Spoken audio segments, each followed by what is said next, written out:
Saya mulakan dengan salam sejahtera.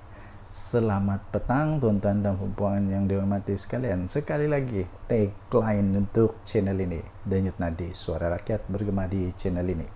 Tuan-tuan dan puan yang dihormati sekalian, ada peribahasa kura-kura dalam perahu, pura-pura tak tahu. Lucu tapi benar. Rupa-rupanya pas pura-pura tak tahu, macam kura-kura dalam perahu. Pas pura-pura tak tahu, macam kura-kura dalam perahu. Betulkah? Apa pendapat Anda dengan itu? Ahmad Maslan berkata, kura-kura dalam perahu, pas jangan pura-pura tak tahu. Apa benda yang dia cakap ini? Mari kita kupas bersama-sama. Ahli MKT UMNO, Majlis Kerja Tertinggi UMNO, Datuk Seri Ahmad Maslan, memulangkan pakuh buat keras kepada pihak lawan dan penyokongnya yang menggabungkan nama partinya dengan DAP. Oh, ini rupanya.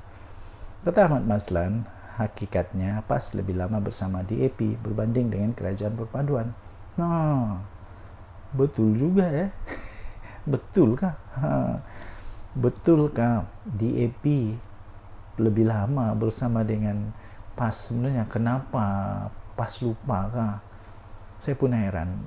PAS ni seolah-olah ada penyakit lupa ingatan, penyakit kura-kura. Penyakit kura-kura ini penyakit pura-pura tak tahulah dalam perahu. PAS pura-pura tak tahu. Bukankah PAS dulu pernah bersama dengan DAP? Betulkan saya kalau saya silap? Betulkah PAS pernah bersama dengan DAP di dalam Pakatan apa? Pakatan Rakyat. Betulkah Pakatan Rakyat? Kalau salah, tolong betulkan. Kalau betul, tulis di komen, betul lah tu. Pakatan Rakyat agaknya. Kenapa waktu itu PAS tak gabungkan saja bendera PAS dengan DAP? Oh, lagi mudah. Bulat putih, kemudian ada lambang roket. Oh, mudah kan? Beliau juga menyindir. Ini sindiran pedas. Beliau juga menyindir penyokong pembangkang dengan peribahasa kura-kura simpan dalam perahu, berpura-pura macam orang tak tahu. Berpura-pura macam orang tak tahu, kesian juga. UMDAP kata mereka. Faktanya PAS lebih lama bersama dengan DAP berbanding dengan UMNO dan DAP. Kenapa PAS lupa? Kenapa penyokong PAS sudah lupa benda ni? Mana sudah penyokong DAP, takkan dah lupa. Takkan sekarang ini semua orang baru dalam DAP dalam PAS. Takkan orang-orang baru. Mana orang-orang lama sudah hilang kah? Sebab seolah-olah macam lupa nih. Beliau kata kura-kura simpan dalam perahu, berpura-pura macam orang tak tahu. Itu siapaan dia di X. Sebelum ini gelaran tersebut pernah dibangkitkan oleh ahli Parlimen Arau, Datuk Seri Sahidan Kasim, ketika perbahasan di Parlimen tahun lalu, sehingga kini ia menjadi ikutan oleh setengah penyokong parti pembangkang. Ia terbukti apabila penyokong Perikatan Nasional PN mempamerkan sebuah replika yang mencantumkan logo parti UMNO dengan DAP ketika penamaan calon di pilihan raya kecil PRK Kuala Kubu baru-baru ini. Jadi apa kata kalau selepas ini UMNO pula buat replika? Masihkah kau ingat atau throwback?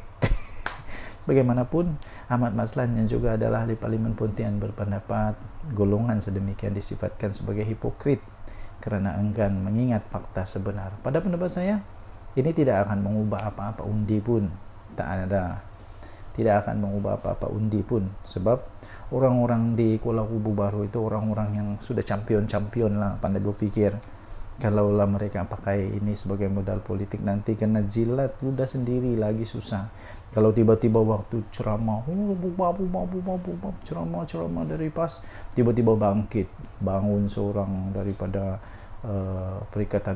Pakatan Harapan, tiba-tiba bangun dan tanya, bukankah PAS dulu pernah dengan DAP?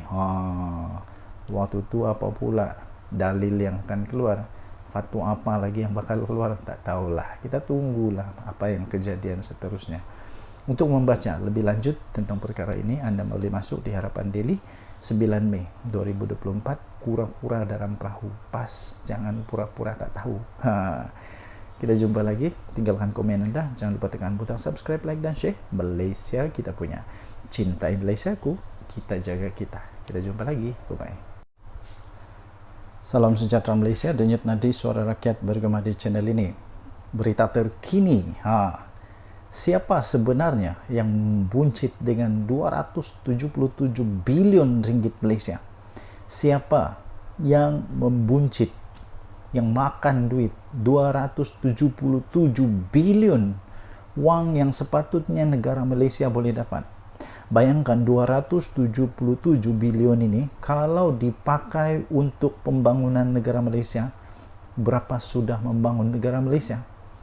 Persoalannya, dalam tempo 5 tahun yang lalu, siapa yang berkuasa di Malaysia?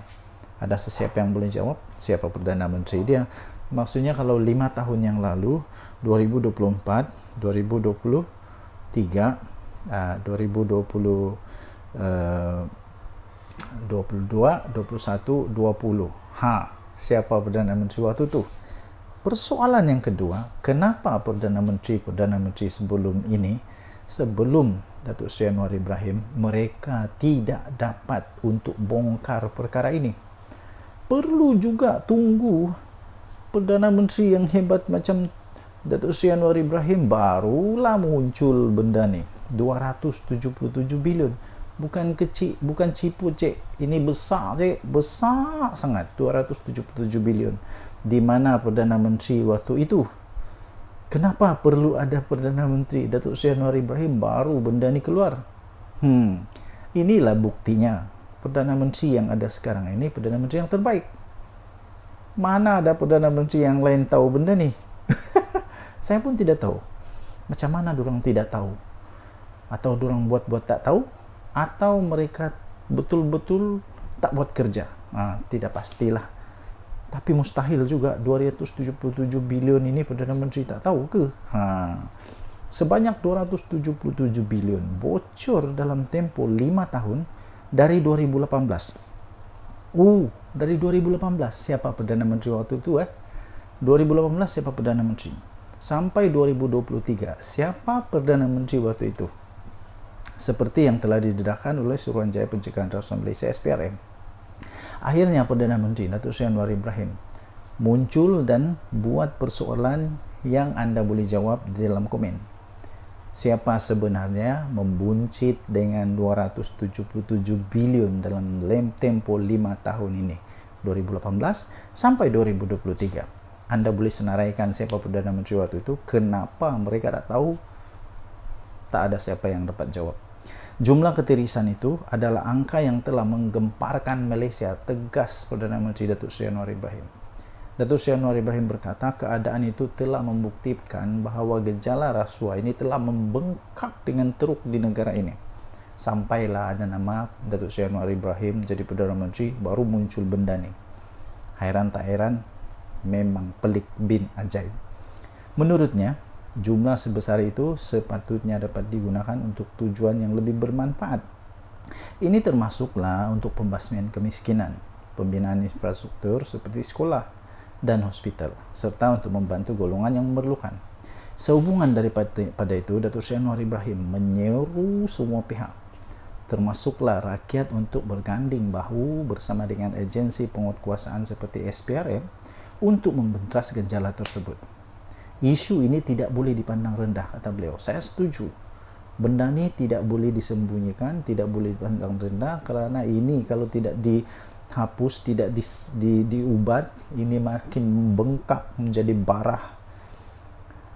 Beliau berkata, anda memerlukan kesungguhan, komitmen, dedikasi, keberanian, serta memerlukan legislatif dan perundangan yang kuat untuk melindungi kita daripada gejala rasuah, kata beliau. Tambah dia lagi, dan yang paling penting, anda perlu keberanian politik serta hala tuju yang jelas. Beliau berkata, saya percaya dengan kekuatan ini, tekad politik yang jelas supaya semua tidak sanggup dan tidak bersedia untuk berkompromi dengan rasuah, tegasnya lagi. Datuk Seri Anwar Ibrahim berkata demikian ketika beliau berucap merasmikan majlis peluncuran Strategi Pemberantasan Rasuah Nasional NSCS 2024-2028 di Putrajaya hari ini. Beliau yang juga adalah Menteri Keuangan berkata, NSCS melibatkan pelbagai agensi dan jabatan penguatkuasaan dengan tetap diterajui oleh SPRM. Okey, so anda boleh baca berita lengkap ini di harapandaily.com 7 hari bulan Mei 2024. Tajuk dia, siapa sebenarnya membuncit dengan 277 bilion dalam tempoh 5 tahun ini. Sila tinggalkan komen anda. Jangan lupa tekan butang subscribe, like dan share. Malaysia kita punya, cintai Malaysia. Kita jaga kita. Kita jumpa lagi. Bye-bye.